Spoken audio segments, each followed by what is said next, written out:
سلام. صبح بخیر. Hallo, guten Morgen. سلام. صبح بخیر. صبح بخیر. به کافه کیوسک باب خوش اومدید. چی میتونم براتون آماده کنم؟ Guten Morgen. Willkommen bei Bobs Kaffeekiosk. Was darf ich Ihnen anbieten? صبح بخیر. به کافه کیوسک باب خوش اومدید. چی میتونم براتون آماده کنم؟ لطفاً یک کاپوچینو که ببرم.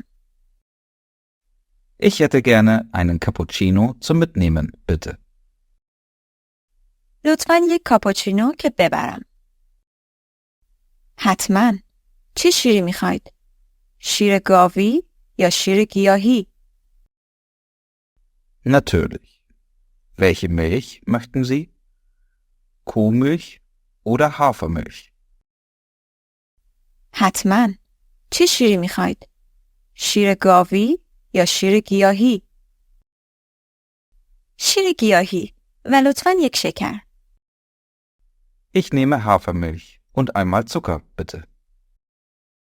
شیر گیاهی و لطفاً یک شکر. یک کاپوچینو با شیر گیاهی و یک شکر. الان حاضر میشه.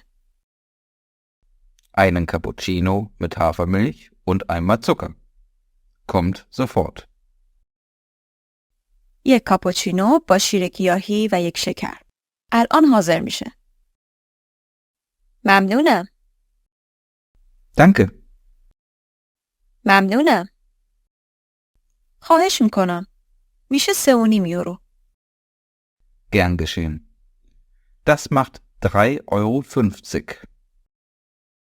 خواهش میکنم. میشه 3.5 یورو. بفرمایید. Bitte schön. بفرمایید. ممنونم. و اینم باقی پولتون. Danke. Und hier ist Ihr Wechselgeld. ممنونم. و اینم باقی پولتون. مرسی. Danke. مرسی. و اینم قهوه شما. نوش جان. Und hier ist Ihr Kaffee. Genießen Sie ihn. و اینم قهوه شما. نوش جان. خیلی ممنون. Vielen Dank. خیلی ممنون. خواهش میکنم. روزتون خوش. Gern geschehen. Einen schönen Tag. خواهش میکنم. روزتون خوش. همچنین برای شما.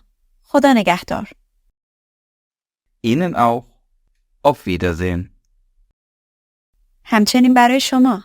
خدا نگهدار. خدا نگهدار. Auf Wiedersehen. خدا نگهدار.